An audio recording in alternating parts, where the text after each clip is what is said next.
नमस्कार, प्रणाम। आज मैं बात करूंगा फल तथा सब्जियों के ऊपर। दोस्तों, फल और सब्जियों की ताकत को हम नहीं जानते हैं,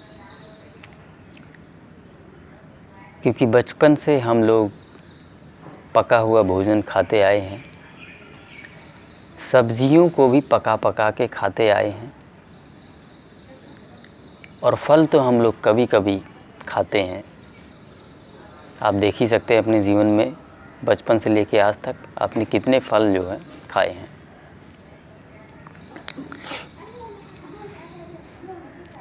लेकिन मैंने देखा है, इनकी ताकत को मैंने देखा है अपने जीवन में, कि फल और सब्जियां कैसे एक व्यक्ति को जीवन भर निरोगी रख सकती हैं। न केवल निरोगी रख सकती हैं, बल्कि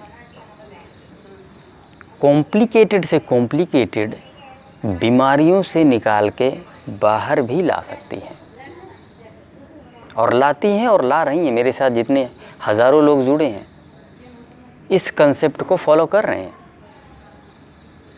और मैंने खुद स्वयं इसी कंसेप्ट से अपनी 5 से 6 बीमारियों को दूर भगाया, अपने शरीर से बाहर निकाला है, इसी चीज़ से।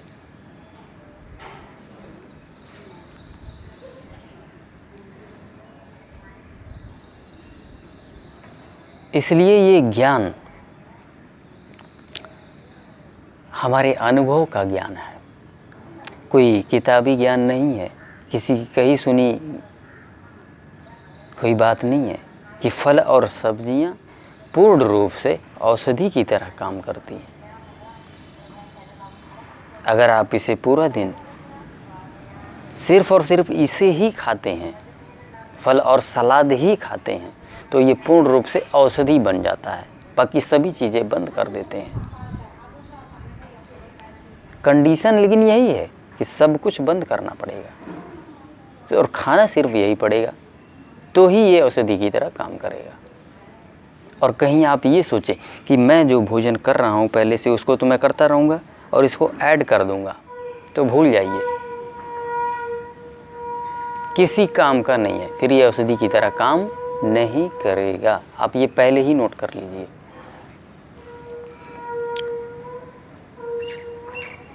और यही करना सबसे मुश्किल है। उसका कारण क्या है? उसका कारण है गुलामी। कौन गुलाम है और किसकी गुलामी कर रहा है? आप हो, इंद्रियों के गुलाम हो। और खासकर इस इंद्रिय का, ये जो जुबान है ना, इसकी गुलामी कर रहे हो।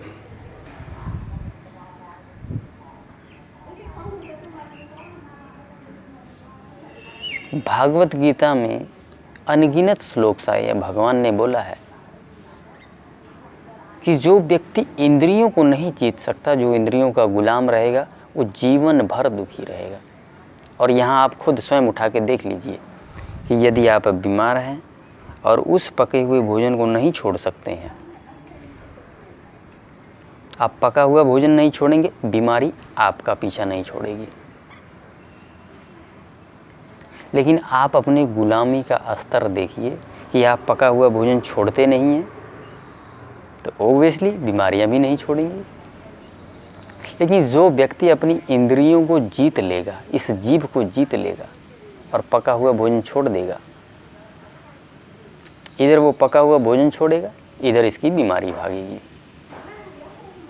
कैसे इंद्रियों को जीतने से जीवन में सुख आ जाता है। ये तो मैं केवल शारीरिक लेवल की बात कर रहा हूँ यहाँ पे, शारीरिक लेवल की। इंद्रियों को जीतने के बाद शरीर तो स्वस्थ हो ही जाता है, मन भी स्वस्थ हो जाता है। और ध्यान रहे, मन शरीर का ही सूक्ष्म रूप है। जो मन में है वही शरीर में है, जो मन में होगा वो शरीर में होगा, और जो शरीर में होगा वो मन में भी आ जाएगा। तो ये जो 2 इंच की जुबान है, ये एक इंद्रिय है, इस पे विजयी प्राप्त करो। गर्मी बहुत है, प्यास भी लगती है। फ्रिज का ठंडा पानी पीने से बाज नहीं आओगे आप लोग। क्यों नहीं बाज आओगे? वही गुलामी। किसकी गुलामी कर रहे हो? क्योंकि ठंडा पानी इसको बहुत स्वादिष्ट लगता है।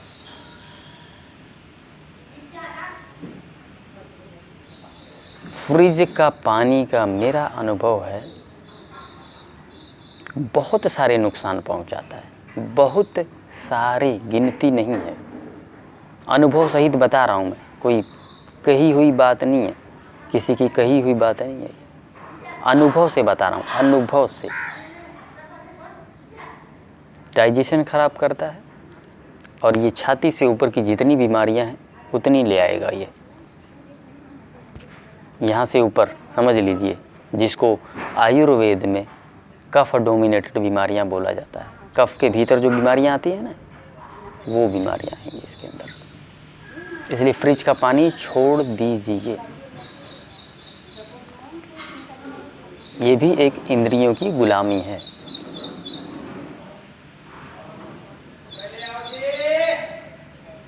इसलिए आप सभी लोगों को मैं बार बार यही कह रहा हूँ कि पकाया हुआ भोजन छोड़ दीजिए।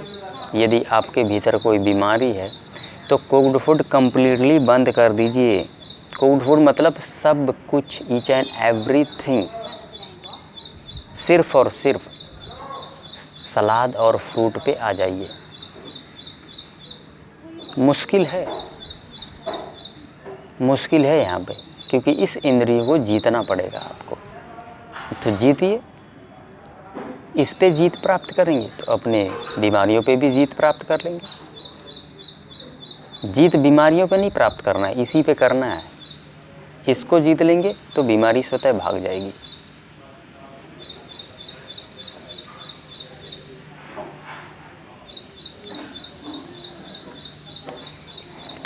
चीज़ें एक सिस्टम से करनी होती है और सिस्टम से नहीं करेंगे तो रिजल्ट भी नहीं आएगा। इस बात को आप ध्यान से नोट कर लीजिए। चीज़ों को स्टेप वाइज करना होता है, इसलिए सही तरीका क्या है वो भी मैं बताऊंगा कि इन चीज़ों को खाने का सही ऑर्डर क्या है। फ्रूट और सलाद तो खाना है, लेकिन कैसे खाना है, सही ऑर्डर क्या है, सही क्रम क्या है खाने का, कैसे खाना चाहिए, उसके बारे में भी डिस्कस करेंगे।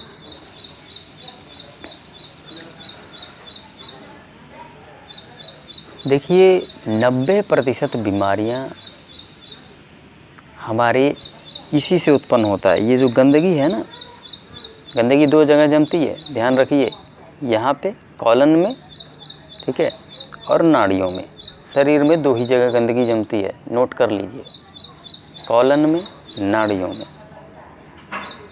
कॉलन की सफाई कैसे करोगे? एनीमा के द्वारा। एनीमा करना है 10, 12, 15 दिन। फ्रूट और सलाद भी सफाई ही करेगा, लेकिन एनीमा कर लीजिए, ज़रूरी है।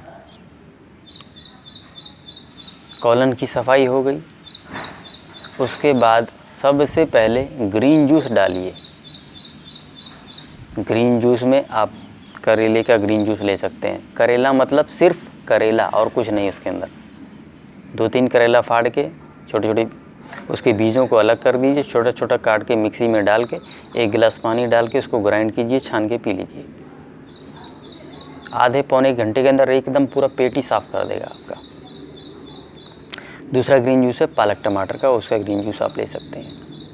ये नंबर 1 चीज़ है जो आपकी बॉडी में जाएगा सुबह सुबह। अभी तक क्या जा रहा था आपके शरीर में? चाय बिस्कुट, वाह जी वाह। अब जाएगा ग्रीन जूस। दूसरे नंबर पर फ्रूट खाइए, वो फ्रूट जिसमें ज़्यादा पानी हो, जैसे कि पपीता हो गया। पपीता सर्वोत्तम है, सर्वोत्तम, नंबर 1 पे है। अच्छा बढ़िया पपीता मिल जाए तो नंबर 1 का है। सभी फ्रूटों में नंबर 1 पे मैं रखता हूँ पपीता को। अनुभव सहित बता रहा हूँ, मैं खुद स्वयं उसका सेवन करता हूँ ऑलमोस्ट रोज।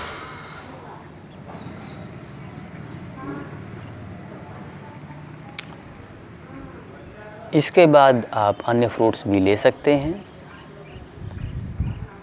जिसको गैस एसिडिटी है वो सिट्रस वाले फ्रूट्स निकाल दे, वो ना खाए। जिसको गैस एसिडिटी है, जिसको गैस एसिडिटी नहीं है वो सिट्रस वाले फ्रूट्स भी खा सकता है।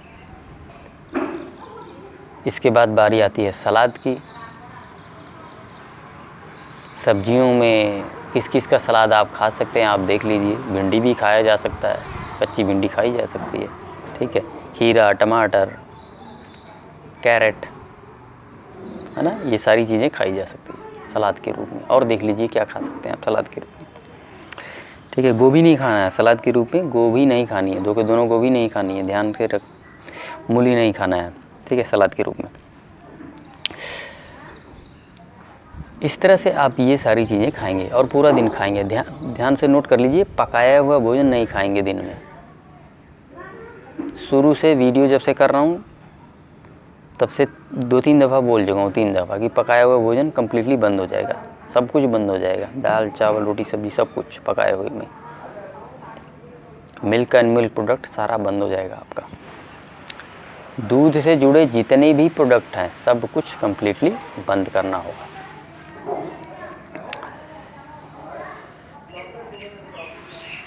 अब बारी आती है रात की। मुझे अच्छे से पता है कि 24/7 आप फल और सलाद नहीं खा पाएंगे।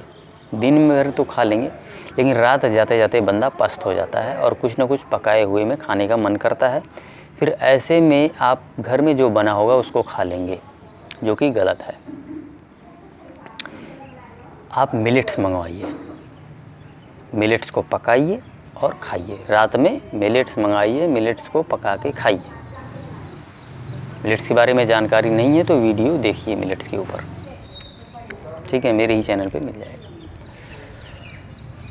या फिर आप सर्च मारेंगे तो मिलेट्स की वीडियोस आ जाएंगी। अन्य लोगों ने भी बनाए हैं मिलेट्स पे। डॉक्टर खादर सर ने भी बहुत प्रचार प्रसार किया है, बहुत डेप्थ में उन्होंने बताया, उनकी वीडियो भी देख सकते हैं मिलेट्स पे, ठीक है। मिलेट्स के बारे में आप जानकारी एकत्रित कीजिए और मंगा के उसको खाइए रात में एक बार।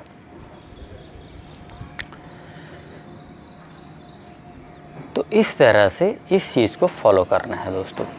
भोजन उतना ही कीजिए जितना भूख हो, भूख से थोड़ा कम खाइए। बहुत सारे लोग फल और सब्जियों के सलाद में भी ओवर ईटिंग कर जाते हैं। मुझे याद है एक व्यक्ति का फ़ोन आता था और वो कहते थे कि सर मुझे रिजल्ट तो मिल रहा है लेकिन बहुत कम मिल रहा है, और साथ ही वो ये भी कह रहे हैं सर मुझसे ओवर ईटिंग हो जाती है। तो मैं कहा फिर ये तो समस्या है, ठीक है। आप पेट में जगह छोड़ेंगे नहीं तो पचेगा कैसे, ठीक है। आप 75% ही खाएं, जितना भूख हो 75% खाएं, 25% छोड़ दीजिए ताकि पाचन हो सके अच्छे से उसमें पेट में। लेकिन हम लोग तो ठूस के खा लेते हैं एकदम यहाँ तक, गलत है। पचेगा कैसे?